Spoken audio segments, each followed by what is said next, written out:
आज जब मैंने गृह मंत्री अमित शाह का इंटरव्यू किया तो मेरे मन में पहला सवाल उनके स्वास्थ्य को लेकर आया, क्योंकि आप जानते हैं कुछ दिन पहले तक अमित शाह का स्वास्थ्य पूरे देश में चर्चा का विषय बना हुआ था।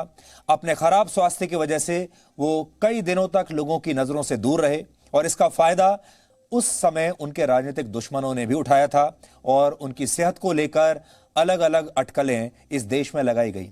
यहां तक कहा गया कि उन्हें कोई बहुत गंभीर बीमारी हो गई है। इसलिए सबसे पहले आज उनके स्वास्थ्य के विषय से ही हमने शुरू किया और हमने पूछा कि क्या अमित शाह दुनिया के बड़े बड़े नेताओं की तरह अपने स्वास्थ्य को लेकर सारी जानकारियां सिर्फ अपने तक रखना चाहते हैं या फिर लोगों से छुपाना चाहते हैं। उन्होंने क्या कहा, अब ये देखिए। अमित जी, वैसे तो आप हमेशा चर्चा में रहते हैं अपने काम की वजह से, लेकिन इस साल आप अपने स्वास्थ्य की वजह से भी बहुत चर्चा में रहे और पूरे देश में आपके स्वास्थ्य को लेकर लोगों में चिंता भी थी। जो आपके शुभचिंतक थे वो चिंतित थे और जो आपके दुश्मन थे वो कुछ और सोच रहे थे। तो सबसे पहले पूरा देश ये जानना चाहता है आपके स्वास्थ्य के बारे में क्या अपडेट है, आप कैसे हैं? स्पष्टता कर दूं, मेरी दुश्मनी किसी से नहीं है, मेरी ओर से। हाँ, मगर हो सकता है मेरी विचारधारा और मेरी कार्यपद्धति के सामने कुछ लोगों को कुछ आपत्तियां हो सकती है। खैर, मैं इसमें पढ़ना नहीं चाहता, परंतु मैं बिल्कुल स्वस्थ हूँ, आपके सामने हूँ। और मुझे कोरोना हुआ था, बाद में थोड़ी वीकनेस थी और इम्यूनिटी लेवल नहीं आया था, इसलिए डॉक्टरों ने आइसोलेशन में रहने के लिए सलाह दिया था। मगर मैं अब पूर्णतः स्वस्थ हूँ, अच्छे से काम कर सकता हूँ और आज आपके सामने उपस्थित हूँ। जी, क्योंकि पूरी दुनिया में ये अलग अलग विचारधारा रहती है नेताओं के। बड़े नेता जो हैं वो ज़्यादातर अपने स्वास्थ्य को लेकर बहुत सीक्रेटिव रहते हैं। मैं जरा भी सीक्रेटिव नहीं हूँ। मुझे कोरोना हुआ 20 मिनट में मैंने ट्वीट कर दिया था कि मैं कोरोना ग्रसित हूँ। मेरे संपर्क में जो आए हैं तो अपना टेस्ट करा ले, क्वारंटाइन करा ले, जैसे बीमारी औरों को न लगे। इसमें सीक्रेट रखने जैसी कोई बात नहीं है। बीमारी किसी भी व्यक्ति को कभी भी किसी भी समय पे हो सकती है, इसका इलाज कराना होता है। आप सब जानते हैं बिहार के चुनाव होने वाले हैं और जिस तरह आजकल फिल्म स्टार अपनी फिल्म रिलीज होने से पहले ही इंटरव्यू देते हैं, इसी तरह से जो बड़े बड़े नेता हैं अब चुनाव से पहले ही इंटरव्यू देते हैं। इसलिए आज हमारे पास मौका था बिहार के बारे में कुछ सवाल पूछने का। हमारा जो अगला सवाल था वो बिहार को लेकर था और आप सबके मन में ये बात जरूर आ रही होगी कि बिहार में नीतीश कुमार में ऐसा क्या है कि बीजेपी नीतीश कुमार के ऊपर अपना दांव खेल रही है। बीजेपी यहां तक कह रही है कि अगर नीतीश कुमार की सीटें यानी जेडीयू की सीटें कम भी आईं तो भी मुख्यमंत्री वही बनेंगे। यानी क्या यह मान लिया जाए कि बीजेपी बिहार में एक जूनियर पार्टनर की तरह चुनाव लड़ रही है? और अगला सवाल यह भी था कि नीतीश कुमार को लेकर जमीन पर माहौल क्या है? क्या नीतीश कुमार की कोई लहर है या फिर नीतीश कुमार के खिलाफ कोई लहर इस समय चल रही है? अमित शाह का जो चुनावी कैलकुलेशन है वो क्या कहता है, ये सुनिए। नीतीश कुमार जी को लेकर जब आप ग्राउंड पर जाते हैं तो एक तो होता है कि बहुत अति उत्साह होता है, जोश होता है। मेरा नेता कैसा हो, मुख्यमंत्री कैसा हो, तो तुरंत दिल से आवाज निकलती है नीतीश कुमार जैसा हो। पर अगर हम ये ना भी कहें कि एंटी इनकम्बेंसी वेव उनके खिलाफ है, पर इतना तो कह सकते हैं कि उत्साह उतना नहीं है उनको लेकर।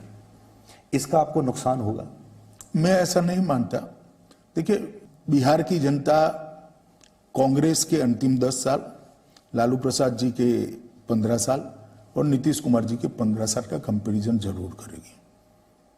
ये 25 साल जो कांग्रेस के अंतिम 10 साल अस्थिरता वाले और 15 साल लालू प्रसाद यादव के जंगल राज वाले गए हैं, उसमें बिहार को तहस नहस कर दिया। ढेर सारे नरसंहार होना, कितनी फिरौतियाँ, कितने लोग पलायन कर जाना, इंडस्ट्री पलायन कर दी गई, व्यापार पलायन कर गया, प्रोफेशनल पलायन कर गए, शिक्षा का पूरा खाका। एक जमाने में सबसे ज़्यादा IAS IPS बिहार से आते थे। पूरा बिहार का शिक्षा का खाका तितर बितर हो गया। शिक्षा के अंदर भ्रष्टाचार पहुंच गया। विकास दर की बात करें तो पहले 3% समथिंग विकास दर था जब लालू जी ने छोड़ा। आज 11.6 तक विकास दर को हमने पहुंचाया है। अभी जो नीतीश कुमार जी के साथ आपका इक्वेशन है उससे कई बार ऐसा लगता है कि आप बीजेपी जो है वो जूनियर पार्टनर की तरह लड़ रही है, क्योंकि आपने ये भी कह दिया कि मान लीजिए सीट उनकी कम भी आई तो भी मुख्यमंत्री वही रहेंगे। क्या अब हम ये मान लें कि बीजेपी ने स्वीकार कर लिया है कि बीजेपी जूनियर पार्टनर है वहां? देखिए, कम ज्यादा का सवाल नहीं है। एनडीए एक यूनिट के नाते लड़ रहा है। हम 2/3 से ज्यादा बहुमत से जीतेंगे और नीतीश कुमार जी हमारे मुख्यमंत्री होंगे। तो सामाजिक संतुलन के लिए आप नीतीश कुमार जी के कंधों पर डिपेंड कर रहे हैं और नीतीश कुमार जी मोदी जी के कंधों पर डिपेंड कर रहे हैं, तो कौन किसके कंधे पर है? इसमें इस प्रकार के इक्वेशन बिठाने का सवाल, जब साथी होते हैं तो सब बरोबर होते हैं। मोदी जी राष्ट्रीय स्तर पर नेतृत्व कर रहे हैं, नीतीश जी बिहार के स्तर पर नेतृत्व कर रहे हैं, मगर हम सब साथी हैं और साथ में चल रहे हैं। इसमें कोई छोटा बड़ा ऐसा भाव रखने की कोई जरूरत नहीं है और रखना भी नहीं चाहिए। बिहार में इस बार चुनाव बहुत दिलचस्प होगा क्योंकि एक पार्टी जो केंद्र में एनडीए का हिस्सा है वो बिहार में एनडीए का हिस्सा नहीं है। इस पार्टी का नाम है लोक जनशक्ति पार्टी और इसके संस्थापक स्वर्गीय रामविलास पासवान केंद्र में मंत्री थे, जिनका इसी महीने की 8 तारीख को निधन हुआ। लेकिन अब उनके पुत्र चिराग पासवान ने बिहार में एनडीए से अलग होकर चुनाव लड़ने का फैसला किया है। चिराग पासवान प्रधानमंत्री मोदी के प्रशंसक हैं, लेकिन वो नीतीश कुमार के कट्टर दुश्मन हैं और उन्होंने नारा दिया, मोदी से कोई बैर नहीं, नीतीश तुम्हारी खैर नहीं। इस नारे से सारी स्थिति स्पष्ट हो जाती है। आज अमित शाह से अगला सवाल यही था कि क्या चिराग पासवान कंफ्यूजन पैदा कर रहे हैं, क्या वो बहुत महत्वाकांक्षी हो गए हैं, या फिर वो जानबूझकर ऐसी स्थिति पैदा करना चाहते हैं जिससे कि बीजेपी का कार्यकर्ता भी कंफ्यूज हो जाए। इस पर अमित शाह ने साफ किया कि बिहार में जेडीयू एनडीए के गठबंधन का हिस्सा है और एलजेपी इसमें शामिल नहीं है। लेकिन यह अमित शाह के एक जवाब का हिस्सा है। अगर आप उनका पूरा बयान सुनेंगे तो आप समझ जाएंगे कि बिहार में बीजेपी किस रणनीति पर काम कर रही है। अमित जी, इस समय बिहार में जो सबसे बड़ा कंफ्यूजन है वो है चिराग पासवान को लेकर, एलजेपी को लेकर, कि एलजेपी इस तरफ है कि उस तरफ है। ऐसा लगता है कि लोगों में भी कंफ्यूजन है और हो सकता है कि आपके जो कार्यकर्ता हैं उनके अंदर भी ये कंफ्यूजन हो। इस कंफ्यूजन को कैसे दूर करेंगे आप? देखिए, अच्छा किया सुधीर जी आपने सवाल कर दिया।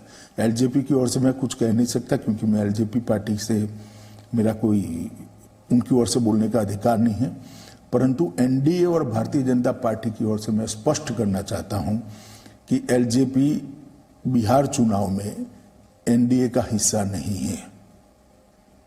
बिहार चुनाव में भारतीय जनता पार्टी, जदयू, हम पार्टी और वीआईपी पार्टी, ये 4 दल इकट्ठा होकर श्री नीतीश कुमार के नेतृत्व में लड़ रहे हैं और मोदी जी राष्ट्रीय स्तर पर एनडीए का नेतृत्व कर रहे हैं। चुनाव में कई बार ऐसी चीजें कही जाती है जिससे कंफ्यूजन हो, मगर बिहार की जनता की राजनीतिक परख बड़ी पैनी होती है। जो बिहार की राजनीति को जानते हैं उनको मालूम है सबसे ज्यादा देश में राजनीतिक रूप से जागरूक जो 2-3 प्रदेश है उसमें से एक बिहार है। उनको मालूम है कौन कहाँ है। अखबार में फोटो लगाने से या पोस्टर में फोटो लगाने से कुछ नहीं होता।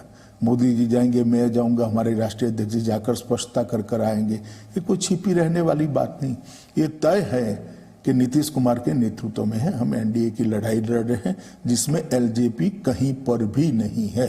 चिराग पासवान का ये बयान कि मेरे दिल में मोदी जी ऐसे बसते हैं जैसे हनुमान जी के दिल में श्री राम बसते थे और आप मेरा दिल चीर के देख लीजिए तो मोदी जी की तस्वीर निकलेगी, आपको ऐसा लगता है ये कंफ्यूजन फैलाने के लिए बयान नहीं? दिया ऐसा है? तो कई ऑपोजिशन वालों के मन में है। इट डजंट मीन कि वो भारतीय जनता पार्टी में है, काफी लोगों के मन में है। आपको ऐसा लग रहा है कि चिराग पासवान थोड़े ज्यादा एम्बिशियस हो रहे हैं, महत्वाकांक्षी हो रहे हैं और इस वजह से, क्योंकि जब तक पासवान जी जीवित थे तब तक आपको इस तरह की कोई समस्या देखने को नहीं मिली थी। अब उनका अपना आकलन है, वो महत्वाकांक्षी है या नहीं है टिप्पणी करने का मुझे अधिकार नहीं है, मगर मैं इतना जरूर कहना चाहता हूं कि हमारी ओर से, एनडीए की ओर से भारतीय जनता पार्टी इनसे चर्चा कर रही थी, नड्डा जी कर रहे थे, मैं भी कर रहा था, हम दोनों ने, हमारे राष्ट्रीय अध्यक्ष महोदय ने और मैंने पर्याप्त सीटें उनको ऑफर की थी, परंतु वो नहीं माने और अंततोगत्वा उन्होंने गठबंधन तोड़ दिया। जब गठबंधन तोड़ दिया तो आज वो हमारे गठबंधन में नहीं है, जहां तक बिहार चुनाव का सवाल है। पर केंद्र में वो गठबंधन में बने हुए हैं, ये कंफ्यूजन इसलिए भी है।